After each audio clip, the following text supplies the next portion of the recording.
Hi friends, this is Vincent. நம்ம channel உங்களை அன்புடன் வரவேற்கிறேன். டியர் பேரண்ட்ஸ் வந்து நிறைய பேர் நம்ம சேனலை பார்க்குறீங்க, ரொம்ப சந்தோஷம். சப்ஸ்கிரைப் பண்ணி வச்சுங்க. இந்த வீடியோ தான் நம்மளோட அதாவது ஒர்க்குக்கு ஒரு சாம்பிள், சரியா? அதாவது நீங்கள் நீட் எலிஜிபிள் மார்க் கையில் இருந்தாவே இந்தியாவில் எங்கேயாவது ஒரு இடத்துல படிக்கலாம் அப்படிங்கிற ஐடியா வந்து நாம் உங்களை கைட் பண்ணி கூட்டிகிட்டு போவோம், சரியா? அதுக்காக தான் நீங்கள் நம்மளை ஃபாலோ பண்ணுங்கன்னு சொல்கிறதுக்கு காரணம் வந்து அதுதான். ஏன்னா நிறைய பேர் இந்த மாதிரி விஷயம்லாம் தெரியாமல் second year repeater, third year repeater, fourth year repeater, இந்த மாதிரி நிறைய என்னாச்சு பார்த்தீங்கன்னா நீங்கள் போடுறீங்க. அதாவது நம்ம இந்தியாவுக்குள்ளே தான் படிக்க போகிறோம், சரியா? பயம் இல்லாமல் என்னாச்சு பார்த்தீங்கன்னா உங்கள் பசங்களையோ இல்லை உங்கள் பொண்ணுகளையோ உங்கள் பையனோ அனுப்பி வைங்க. நம்ம பசங்க ஏற்கனவே நிறைய பேர் என்னாச்சு பார்த்தீங்கன்னா அங்கே படிச்சுட்டு தான் இருக்கிறாங்க. ஏன்னா இப்போ நம்ம பார்க்க போகிறது யூபியை பற்றி பார்க்க போகிறோம், சரியா? உத்தரப்பிரதேசை பற்றி நம்ம பார்க்க போகிறோம். உத்தரப்பிரதேசம் வந்து பார்த்தீங்க அப்படின்னா யூபி அப்படின்னு கேட்டோடனே பயம் உங்களுக்கு வரக்கூடாது. யூபியும் இந்தியாவுக்குள்ளே தான் இருக்குது, அதனால் எந்த வித பிரச்சனையும் இல்லை. எஜுகேஷனுக்கு பெஸ்ட்டாக தான் இருக்கும். ஏன் யூபியை நம்ம வந்து சொல்ல வரோம் அப்படின்னா, இதே மாதிரி அடுத்தடுத்த ஸ்டேட், இதே மாதிரி பீகார் நம்ம பார்க்க போகிறோம், இதே மாதிரி ஆந்திரா பார்க்க போகிறோம், தெலுங்கானா பார்க்க போகிறோம், இந்த மாதிரி கர்நாடகா பார்க்க போகிறோம், கேரளா பார்க்க போகிறோம், எல்லாமே நம்ம பார்க்க போகிறோம். ஏன் ஃபஸ்ட்டே நம்ம யூபியை பார்க்க போகிறோம் அப்படின்னா, இந்தியாவிலே ஓரளவுக்கு குறைவான ஃபீஸ் ஸ்ட்ரக்சர் இருக்கக்கூடிய காலேஜஸ் வந்து இங்கே தான் இருக்குது. அப்போ இந்த காலேஜ் வந்து எந்த வெப்சைட்டில் போய் நம்ம அப்ளை பண்ணணும், இதுக்கு செக்யூரிட்டி டெபாசிட் என்ன பே பண்ணணும் அப்படிங்கிற எல்லாமே நம்ம கைட்லைன்ஸ் கொடுக்கறதுக்கு உங்களுக்கு ரெடியாக இருக்கிறோம். உங்களோட மார்க் வந்து பார்த்தீங்க அப்படின்னா ஒரு 300 எபோவ் இருந்துச்சுன்னா ரொம்ப சேஃப், சரியா? 300 எபோவ் இருந்துச்சு அப்படின்னா இந்த மாதிரி காலேஜஸை நாம் என்ன பற்றி எடுக்கலாம். இதில் ரொம்ப முக்கியமாக நம்ம தமிழ்நாடு மேனேஜ்மெண்ட், சரியா? ஒரு 4 காலேஜ் வந்து பார்த்தீங்கன்னா தமிழ்நாட்டில் இருக்கவங்க அங்கே என்ன பண்ணுறாங்கன்னு பார்த்தீங்கன்னா காலேஜ் வந்து வச்சுருக்காங்க. அந்த காலேஜை கூட நம்ம மேனேஜ் பண்ணி ஃபோக்கஸ் பண்ணி உங்களுக்கு வந்து எடுத்து கொடுக்கலாம்.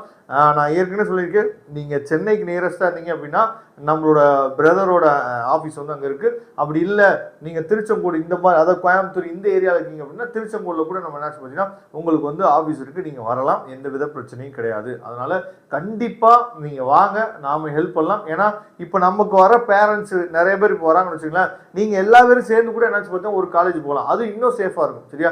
அதுக்காக தான் சொல்கிறேன். ஒன்ஸ் நீங்கள் வாங்க, நம்ம கண்டிப்பாக என்னாச்சு பார்த்தா ஹெல்ப் பண்ணலாம். ஓகே, எதுக்காக இந்த காலேஜ் நம்ம சொல்கிறோம் அப்படின்னா, இப்போ நீங்கள் யூபி எடுத்துட்டீங்க அப்படின்னா இப்போ நம்மளோட நம்பர் நீங்கள் பார்த்துருப்பீங்க 6383569847, சரியா? இந்த நம்பருக்கு நீங்கள் எப்போ வேணாலும் தொடர்பு கொள்ளுங்க. ஏன்னா இது வந்து ஆல் இண்டியா கவுன்சிலிங்லாம் நம்ம அப்ளை பண்ணக்கூடாது. எப்படி நம்ம தமிழ்நாடு கவுன்சிலிங் தனியாக வெப்சைட் இருக்கோ அதே மாதிரி யூபிக்கு இருக்குது. அதனால் உங்களுக்கு அப்ளை பண்ணுறது ரொம்ப சிரமமாக இருக்கும். அதனால் அப்ளிகேஷன் போடுறதுலேருந்து எல்லாமே நாமளே என்ன சொல்றது உங்களுக்கு பண்ணி கொடுத்துடலாம். 2 lakh செக்யூரிட்டி டெபாசிட் நம்ம பண்ணணும், அதை மைண்டில் வச்சுங்க. ஏன்னா இது வந்து ஆல் இண்டியா கோட்டா கிடையாது, அவங்களோட ஸ்டேட் கவுன்சிலிங்கில் நம்ம அப்ளை பண்ணணும். இப்போ நம்மளோட ஸ்டேட் கவுன்சிலிங்கில் 1 lakh செக்யூரிட்டி டெபாசிட் பண்ணுறோம்ல, அதே மாதிரி அவங்க ஸ்டேட் கவுன்சிலிங்க்கு 2 lakh நம்ம வந்து செக்யூரிட்டி டெபாசிட் பண்ணணும். இதில் ரொம்ப முக்கியமாக அதாவது எவ்வளோ காலேஜஸ் இருக்குன்னு சொல்லி பாருங்களேன். ப்ரைவேட் காலேஜஸ் வந்து பார்த்தீங்க அப்படின்னா ஒரு 31 காலேஜஸ் இருக்குது. அது இல்லாமல் மைனாரிட்டி காலேஜஸ் வந்து நிறையா இருக்குது. அது அதாவது நம்ம ஃபோக்கஸ் பண்ண போகிறது வந்து பார்த்தீங்கன்னா லோ ஃபீஸ் காலேஜஸ் அப்படின்னு நம்ம சொல்லும் போது நீங்கள் நல்லா கவனிச்சிங்க அப்படின்னா ஃபஸ்ட்டு காலேஜில் ஒரு 150 சீட் இருக்குது. Prasad institute of medical science லக்னோவில் இருக்கக்கூடிய காலேஜ். இதில் வந்து பார்த்தீங்கன்னா 150 சீட்ஸ் இருக்குது. இந்த 150 சீட்ஸில் ஆனுவல் ஃபீஸ் வந்து பார்த்தீங்கன்னா 11,03,932 தான் இருக்குது, ஓகேவா? இதில் ரொம்ப முக்கியமாக ஹாஸ்டலுக்கு அவங்க என்ன ஃபீஸ் வந்து வாங்குவாங்க, அதாவது அவங்க வாங்கக்கூடிய ஹிடன் ஃபீஸோட சேர்த்து எவ்வளோ வரும் அப்படிங்கிற எல்லாமே உங்களுக்கு A to Z கைட்லைன்ஸ் கொடுத்து தான் உங்களுக்கு ஓகேனா அந்த மாதிரி காலேஜை ஃபோக்கஸ் பண்ணி நம்ம எடுக்கலாம். அதே மாதிரி Sri Venkateswara institute of medical science வந்து பார்த்தீங்கன்னா அம்ரோஹாவில் இருக்குது, சரியா? இங்கே 250 சீட்ஸ் இருக்குது. 11,10,000 தான் ஃபீஸு. அதுக்கப்புறம் KNS மெமோரியல் இன்ஸ்டியூட் இங்கே வந்து பார்த்தீங்கன்னா அதாவது பாரகம் அங்கே இருக்குது, 250 சீட்ஸ் வந்து இருக்குது. இது ரொம்ப முக்கியமாக 11,21,000 தான் ஃபீஸு. அதுக்கப்புறம் சரஸ்வதி மெடிக்கல் காலேஜ் யுனானோ இருக்குது, சரியா? இங்கே வந்து பார்த்தீங்கன்னா 150 சீட்ஸ் இருக்குது. 11,59,000 தான் ஃபீஸு. அதுக்கப்புறம் வந்து பார்த்தீங்கன்னா கிருஷ்ணமோகன், சரியா? Krishnamohan medical college and hospital மதுராவில் இருக்குது, சரியா? இங்கே வந்து 200 சீட்ஸ் இருந்திருக்கு. இங்கே 11,73,000, ஓகேவா? அதே மாதிரி Saraswati institute of medical science ஹப்பூரில் இருக்குது. இங்கே வந்து எடுத்துட்டீங்க அப்படின்னா 250 சீட் இருக்குது. 11,81,000 தான் fees. United institute of medical science இங்கே இருக்குது, சரியா? இங்கே எடுத்துட்டீங்க அப்படின்னா 11,90,000 தான் ஃபீஸு.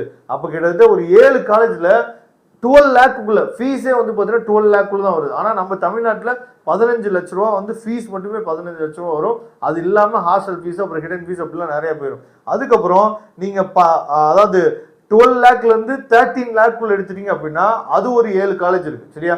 அதுக்கப்புறம் 13 லேக்லேருந்து 14 லேக் எடுத்தீங்கன்னா 2 காலேஜ் இருக்குது. அதுக்கப்புறம் 14 லேக்லேருந்து 15 லேக்குள்ள எடுத்தீங்க அப்படின்னா அதில் ஒரு 9 காலேஜ் இருக்குது. அதுக்கப்புறம் 15 லேக்ல 2 காலேஜ் இருக்குது, 16 லேக்ல 2 காலேஜ் இருக்குது, 17ல 2 காலேஜ் இருக்குது, 18ல 2 காலேஜ் இருக்குது, 19ல ஒரு காலேஜ் மட்டும் இருக்குது ஓகேவா. அப்போ மொத்தமாக 31 காலேஜ் இருக்குது. இந்த காலேஜஸ் எல்லாமே நல்ல சேஃபாக, அதுவும் லக்னோவில் இருக்க காலேஜ் தான் உங்களுக்கு ஏர்போர்ட் பக்கத்துலேயே இருக்குது, பிரச்சனையே இல்லை. இது வந்து நான் மைனாரிட்டி காலேஜ். மைனாரிட்டி காலேஜ் வந்து எடுத்துட்டீங்க அப்படின்னா ஒரு 16 காலேஜ் இருக்குது. ஆனால் மைனாரிட்டி காலேஜ் வந்து பார்த்தீங்க அப்படின்னா உங்களுக்கு ஃபீஸ் வந்து பார்த்தீங்கன்னா அதிகமாக இருக்கும் சரியா. மைனாரிட்டி காலேஜ் எடுத்தீங்க அப்படின்னா 16,20,000, 14,50,000, 14,60,000 இந்த கிட்டத்தட்ட ஃபீஸ் வந்து 24 லட்சம் வரைக்குமே என்ன பார்த்தா ஃபீஸஸ் வந்து இருக்குது மைனாரிட்டி காலேஜில் ஓகேவா. இதில் ரொம்ப முக்கியமாக சார் நான் எஸ்சி கம்யூனிட்டியில் வரேன் சார், அங்கே வந்து ஸ்காலர்ஷிப் இருக்கா சார் அப்படின்னு சொல்லி கேட்டிங்கன்னா ஸ்காலர்ஷிப்லாம் கிடையாது. அது தமிழ்நாட்டுக்குள்ளே மட்டும்தான். எஸ்சி கம்யூனிட்டியே எஸ்சிஏ இல்லை எஸ்டியில் நீங்கள் வரீங்க அப்படின்னா நம்ம கவர்மெண்ட் என்ன பண்ணுறாங்கன்னு சொல்லி பார்த்தா 15 லட்சம் ஸ்காலர்ஷிப் கொடுக்குறாங்கல்ல, அது வந்து அங்கே அப்ளிகபிள் ஆகாது, இங்கே மட்டும்தான் அது அப்ளிகபிள் ஆகும். அப்போ எஸ்சி கம்யூனிட்டியாக இருந்தீங்க அப்படின்னா நீங்கள் இங்கே ட்ரை பண்ணுங்கள், அதுதான் உங்களுக்கு வந்து பார்த்தீங்கன்னா பெஸ்ட்டாக இருக்கும். 2.5 லேக்குக்குள்ளே உங்களுக்கு இன்கம் இருந்துச்சு அப்படின்னா கண்டிப்பாக இந்த வீடியோ உங்களுக்கு யூஸ்ஃபுல்லாக இருந்திருக்கும். இன்னும் நிறைய வீடியோஸ் உங்களுக்கு காத்துட்ருக்கு. ரொம்ப முக்கியமாக இந்த மாதிரி வீடியோஸ் நீங்கள் தெரிஞ்சுக்கணும் அப்படின்னா நீங்கள் நம்மளோட வாட்ஸ்அப் குரூப்பில் ஜாயின் பண்ணிடுங்க.